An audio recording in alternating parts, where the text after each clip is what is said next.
My name is Aurora Finkle, and I'm 12 years old. I am a multi-instrumental recording artist, an actor, and a traditional dancer. Recently, I seem to have added documentary filmmaker to this list. I never thought I'd be doing this sort of thing, but I felt it was necessary to document what was happening in the Beaver Pond Forest in the heart of Canada. Urbandale, Richcraft, and KNL have proposed to cut down a large portion of the South March Highlands, as well as clear-cutting a great portion of this old-growth forest. They will need to blast some of the Canadian Shield to make room for sewers. Seeing how this place was used for over 30 years by citizens in Canada, naturally there would be resistance.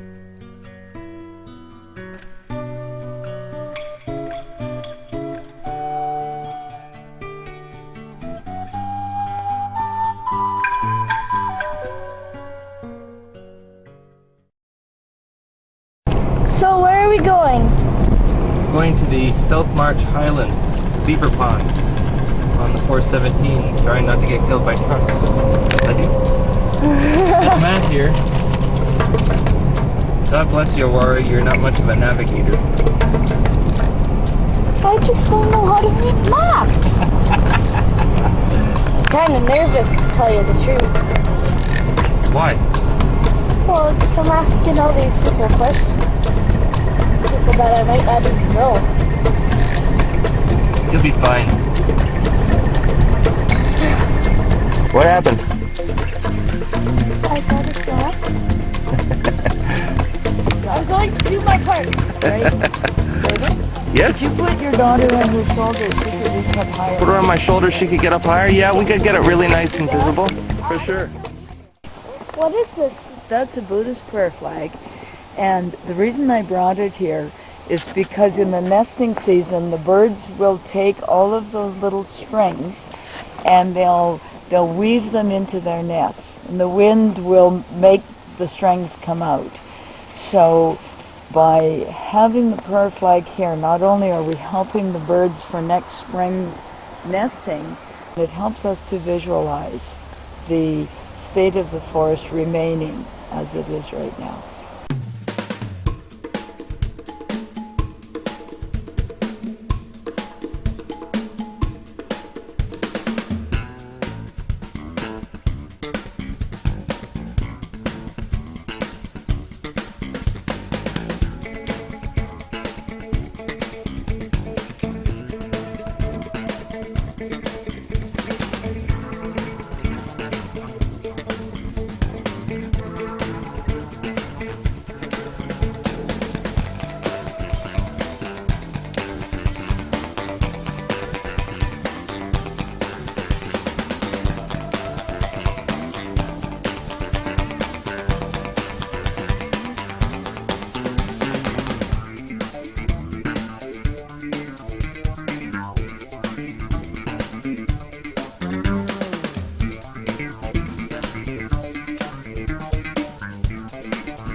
So are we breaking the law doing this? Well, yes, that's right. Yeah, of course that's them. It's against the law. Yes. But you're a kid, so it's okay. You hear that? All the butternut trees in the forest are marked with a white ring and a number, and there's not a lot of them, and if the development goes ahead as planned, I think they're only going to save about 10 of the mature butternuts, and the rest of the ones in this forest are going to be cut down. It's an endangered species of tree in Ontario, and it's a variant of the walnut tree, but they're beautiful trees, and they are protected for sure, and there's not a lot of them.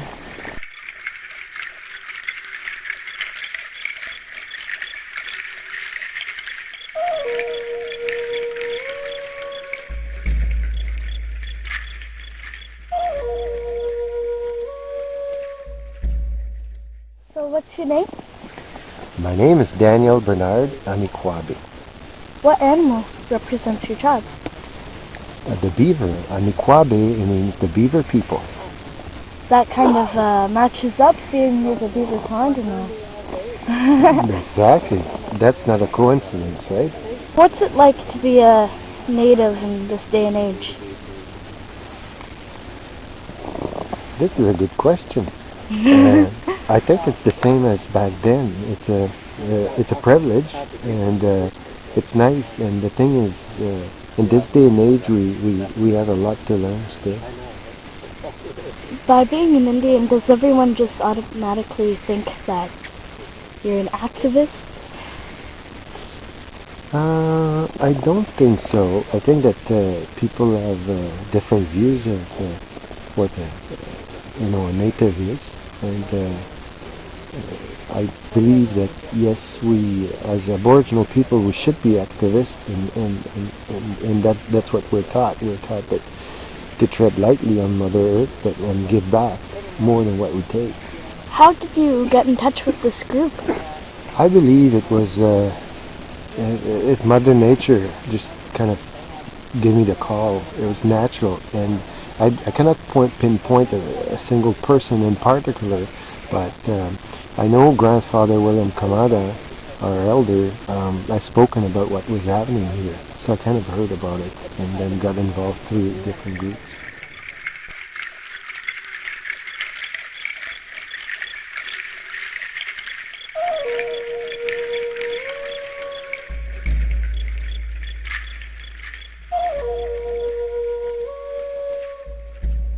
Camping out here. Is that your tent over there?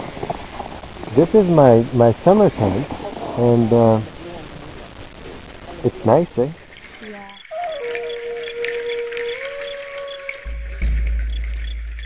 What is the sacred fire? The sacred fire is a fire that is built for a certain purpose, and a sacred fire to Algonquin people is that when the smoke rises, when the flame rises, it goes up to the sky, it goes up to the crater, which we call the Kichimanitu. And when we pray, and then we do offer of tobacco, sage, sweetgrass, or cedar, our prayers are sealed into this, and then they go up, and our prayer directly goes to the Kichimanitu. So that's why there's a fire right now to ask Kichimanitu to intervene, and that the sacred forest behind is not going to be destroyed and the animal massacred by the greed of the people that pretend to own this place. Do you think anything you're doing or anything you're saying today is going to change the future and help people understand and know and start to respect Mother Earth? I don't think by anything that I say, it's not going to make a difference. But the thing that I'm doing right now, because I'm doing it not for myself, but I'm doing it because the spirits have directed me to do it, that's going to make a difference. So the action will do, because action speaks louder than words.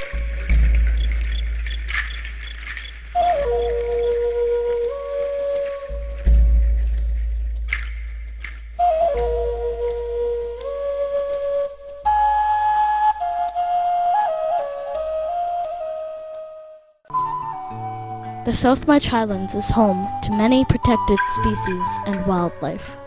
Although these species are protected by environmental law, it's nevertheless not illegal to destroy their habitat. It is obvious that these laws favor developers. We're just on our way to the sacred fire, South March Highlands. This is what they want to make out of South March Highlands. These are castles. Well, I really like animals, so I don't want the forest to get cut down. What do you think? We finally found it. We drove around for like 45 minutes, asking people in the area. Nobody knew where it was. I think that's obviously why this place must be kind of untouched. Nobody can find it. You got the hot chocolate for the firekeeper? Ma, do you have it? There we go. You got the drums? Oh, they're in the trunk. Yeah.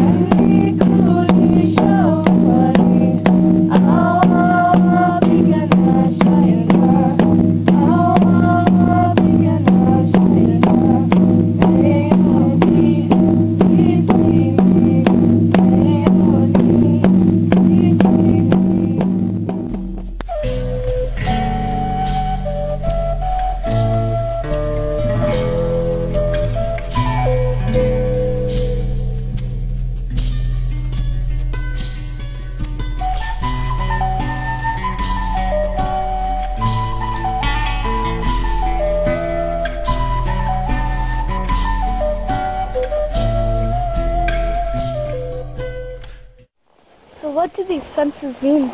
Well, from what I understand, the fences show where the trees are going to be cut and where they're not going to be cut. So the side that we're standing on now is the side that apparently isn't going to be cut, and then the developers are going to cut all the trees on that side of the fence. And on this side of the fence is where you're actually looking at the expression of the Canadian Shield. And all of that is going to be blasted down to ground level quite a few feet so that they can put sewers in. So all of this will be dynamited, gone. What do these markings there mean? Well, I think this is a butternut tree, and it's an endangered species of tree. So what they're doing is, it looks like they're protecting these trees, and I do understand that they do intend to do that. In this forest, there's about 80 butternut trees. Whether they're going to save them all or not, I really don't know. I hear they're only going to save 10. 10? Wow, 10 out of 80. Well, that's a shame, isn't it? What's your name? My name is Steve Houlet. So how did you get involved? I created a Facebook group, and the nice thing about social networking is you get to meet people that have similar views. And I do remember for the first week, I mean, there was 10 people, and then my kids were with me, oh, there's 50 people, and then the next day it was 100, and then 300, and then 800, and then you get to 5,000 people, and you really realize that this is something that's not just special to you, but it's special to everybody. And in doing so, with all these people, you end up meeting researchers and scientists and archaeologists, ecologists, people who use the forest for medical and health reasons, people with physically disabled children or elderly who can go into here, and you start to realize that there's a bigger thing than what you think. It's everybody's. The reason why this forest is so special is because it hasn't been trampled over. Not a lot of people in Ottawa know about this forest. Fewer outside of Ottawa. But that's why it has remained with 18 species at risk, and that's why it is so dense and so incredibly beautiful.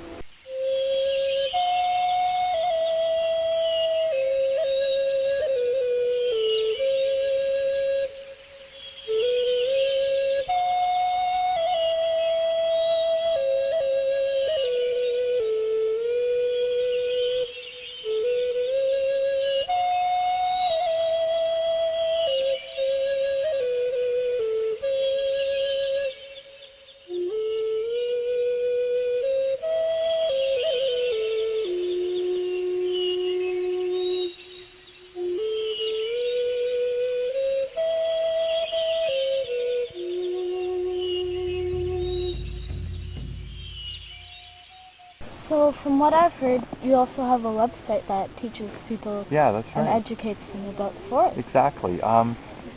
Believe it or not, there are people who don't use Facebook. And in order to get the politicians to really see the story, you can't direct them to a Facebook page. You have to be able to put research that's available that we've collected and that people have provided to us online. And creating ottawasgreatforest.com allowed us to tell the story in a format that was static. So we could educate people about the science, and on that website is the listing of all of the species which are at risk, rare, provincially significant, are available to see.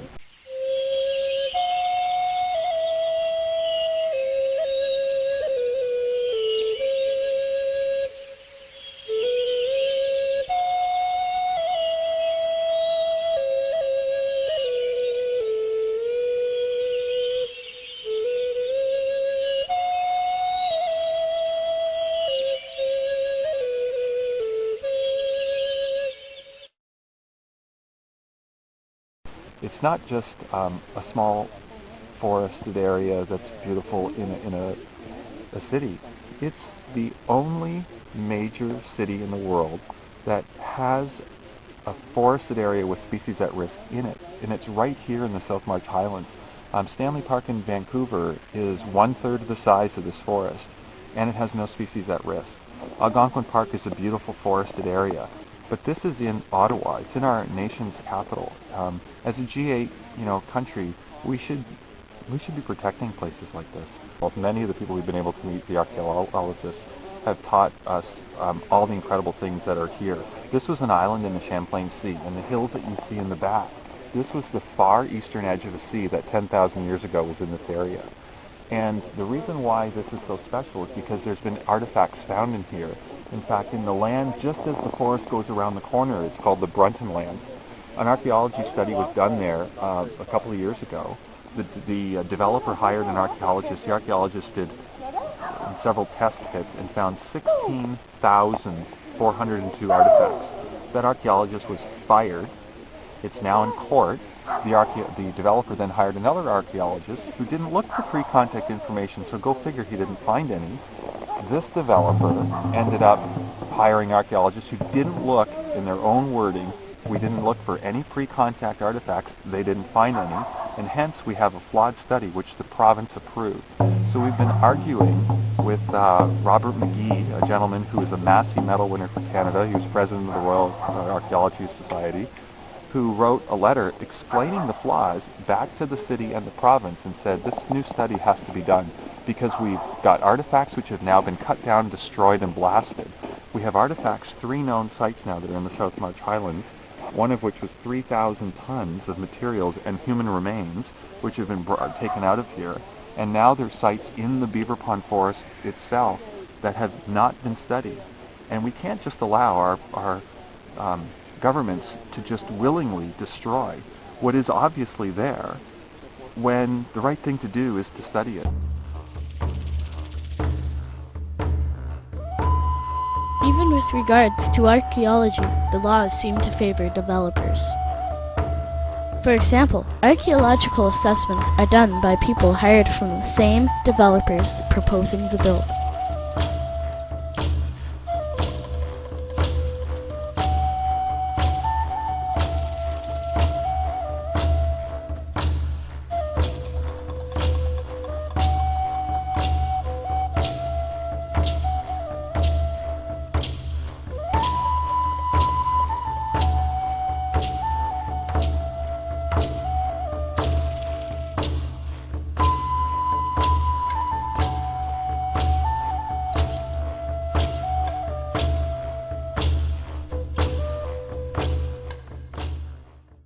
We're here today supporting Algonquin, which also have declared this area sacred, so it continues to grow. And you know, you can battle the right thing, which is to save something so beautiful, by going against the political forces that really wish to just, you know, grow their communities by building more houses to collect more tax revenues.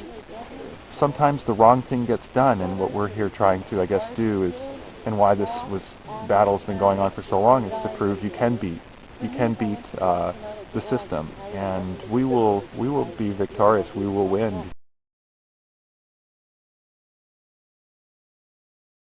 KNL has completed 2 square kilometers of clear cutting.